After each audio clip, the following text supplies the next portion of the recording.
ఏలూరు జిల్లా మీదుగా మరో కొత్త జాతీయ రహదారి వెళ్లనుంది. జాతీయ రహదారి నిర్మాణానికి సంబంధించిన కార్యాచరణ రూపుదిద్దుకుంటోంది. జాతీయ రహదారి అధికారులు ఏలూరు జిల్లా ఉన్నతాధికారులతో సంప్రదింపులు చేస్తున్నారు.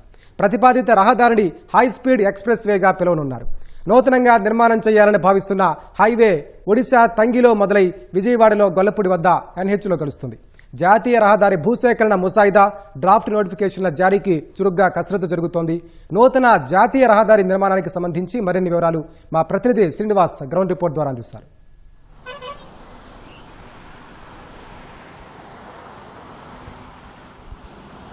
Thank you Venkatesh. ఏలూరు జిల్లా నుంచి మరొక జాతీయ రహదారి వెళ్లనుంది. ఇప్పటికే ఏలూరు జిల్లాని మీదుగా దాదాపు 4 జాతీయ రహదారులు ఉన్నాయి. మరొక వైపు గ్రీన్ఫీల్డ్ హైవే కూడా ఏలూరు జిల్లా మీదుగా వెళ్తుంది.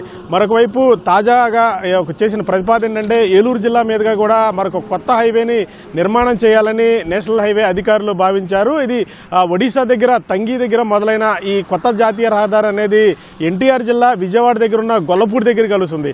ఏలూరు జిల్లా మీదుగా వెళుతున్న ఈ హైవే దాదాపు 9 మండలాలను ఈ హైవే అనేది ఏలూరు జిల్లా మీదుగా వెళుతుంది. దీంతో ఈ హైవే నిర్మాణానికి సంబంధించి అటు స్థానికులు ప్రజలు కూడా హర్షం వ్యక్తం చేస్తున్నారు. ఎందుకంటే ఏలూరు జిల్లా వ్యాప్తంగా కూడా ఆక్వా సాగు అలాగే వాణిజ్య పంటలు ఎక్కువగా పండుతాయి. ఈ నేపథ్యంలో ఈ హైవే కనుక అందుబాటులోకి వస్తే ఈ కూరగాయలు కావచ్చు లేకపోతే వాణిజ్య పంటలు కావచ్చు ఈ ట్రాన్స్పోర్టేషన్కి మార్గం సుగమవుతుందని రైతులు భావిస్తున్నారు. మరొక వైపు ఏదైతే ఈ కొత్త జాతీయ రహదారి నిర్మాణానికి సంబంధించి ఇప్పటికే జాతీయ రహదారుల సంస్థ అధికారులు ఇప్పటికే ఏలూరు జిల్లా కలెక్టర్లను సంప్రదించడం జరిగింది. జాతీయ రహదారికి సంబంధించి భూసేకరణ అలాగే ముసాయిదాకి సంబంధించి కొన్ని కీలక అంశాలను కూడా ఏలూరు జిల్లా కలెక్టర్ అలాగే ఇతర అధికారులతో కూడా సంప్రదించడం జరిగింది. ప్రధానంగా ఏదైతే 9 మండలాలు ఉన్నాయో పోలవరం అలాగే కొయ్యలగూడెం జంగారెడ్డిగూడెం పెదబేగి అలాగే నూజివీడు పరిధిలోకి వచ్చేసి ముసునూరు నూజివీడు ఆగిరిపల్లి ఈ మండలాల మీదుగా కూడా ఈ జాతీయ రహదారి వెళుతుందంటూ కూడా కొంత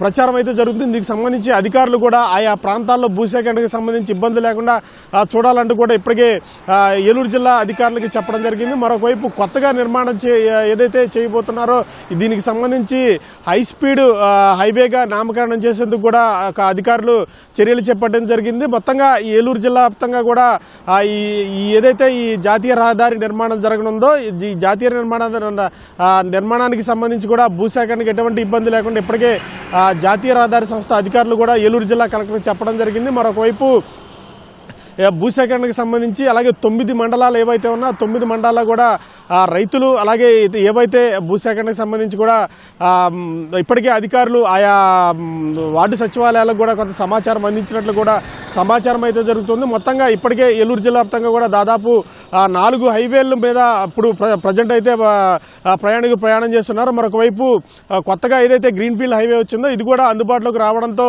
ఏలూరు జిల్లా మీదుగా రాకపోకలు సాగించే ప్రయాణికులకు మార్గం సుగమైంది. అయితే కొత్తగా ఏదైతే నిర్మాణం చేయాలనుకుంటున్న హైవే ఏదైతే ఉందో ఈ హైవే కూడా అందుబాటులోకి వస్తే మరింతగా ప్రయాణం అనేది సులభతరం అవుతుందంటూ కూడా ఏలూరు వాసులు భావిస్తున్నారు. ఇదే తాజా పరిస్థితి. కెమెరామెన్ రమణతో శ్రీనివాస్, ఈటీవీ న్యూస్, ఏలూరు.